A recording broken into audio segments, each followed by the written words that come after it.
Hello, welcome to Anecdote Thursday. I'm your host, Hat, and today we'll be reliving a memorable experience from my childhood. But first, a preface. I had included anecdotes at the end of my videos early in my YouTube career. Unfortunately, I got very little notice of these, if any at all. One viewer, named Chrisanne, suggested I make standalone videos showcasing my various anecdotes, thereby keeping people from having to wait the entire length of the main video in order to hear the anecdote.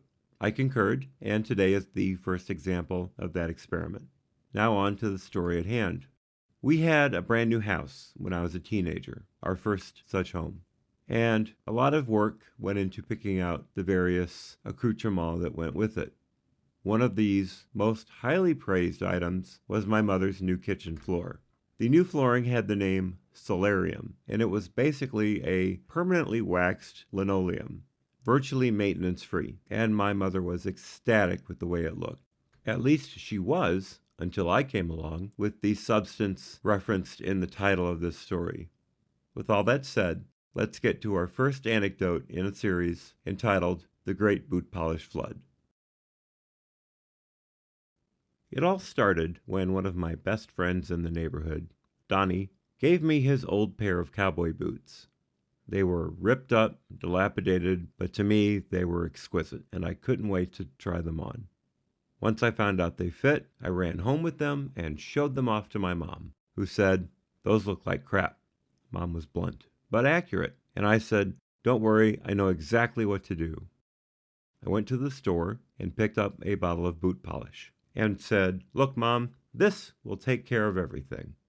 I laid out a bunch of newspapers on top of the chopping block in the kitchen, set my boots on top of it, set the boot polish on top of it, and prepared to go to work. I cleaned off the boots and dried them, and just after I had opened the bottle and sat it down on the chopping block, my mom looked and said to my dad, who was sitting at the table with her, "He's going to spill that." And I said, "No," and as I gestured towards my parents with my right arm across my body to show just how responsible I was, I knocked the bottle over with the back of my hand, and boom, it started pouring out all over the chopping block. A chopping block that had been in the family for, well, as long as it had been since we stole it. That's another story. The boot polish is everywhere on the chopping block, but there was a lot in that bottle, and the block itself wasn't enough to hold it in place. So it started to drip over the block and, you guessed it, all over the solarium. My mother panicked. She just started screaming and jumping up and down in her chair, not knowing what to do. My father, ever the cool head under pressure, jumped up, grabbed a roll of paper towels, and started furiously wiping the floor. No good. The stain was holding in place. By this time, my mother had regained her composure and was on the phone to our best friends, who knew everything. They really did. They had every home remedy and Mr. Fix-It stuff you could think of. She called and said, "Dave, I need to know how to get a stain out of linoleum, and I need to know right now." And Dave on the other end said, "Lighter fluid." Well, my dad was a smoker. He used a Zippo, so we had plenty of lighter fluid. My mom grabbed it, thrust it at my father, and said, "Use this." He started spraying the lighter fluid, and it did bring up some of the boot polish, but certainly not all, and certainly not enough to really make a difference. My mother was once again beside herself, standing by the stove, looking down at my father and looking at me simultaneously with venom in her eyes. My dad stood up, faced her next to the stove, and said, "It's not coming up. It's permanent." And Mom yelled, "You've got to do something. You've got to do something." And my dad said, "I can't. Nothing's going to work." Now, my dad's a tall guy, and his head happened to be in line with the set of cabinets that were above the stove. My mother, quick as a whip, grabbed one of the cabinet doors and swung it open 1, 2, 3, 4 times into my father's temple, yelling and using the door hitting my father in the head as emphasis on each point. Now, when you think of such a thing, you would think of a black woman clapping after each point.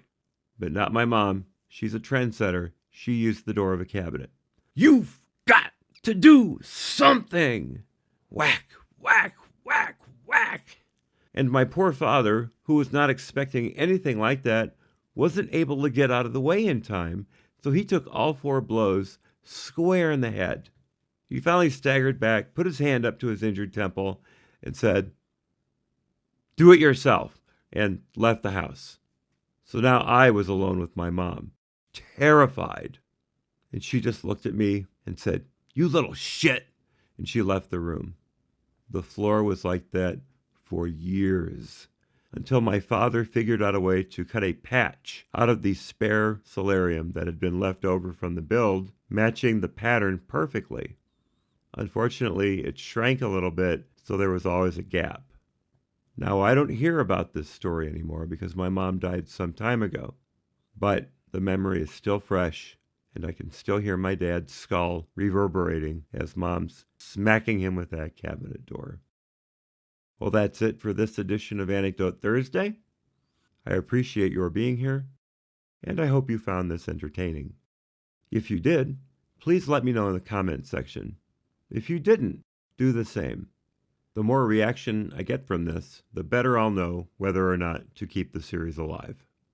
I'm glad we were able to share this time, and as always, thank you for your attention.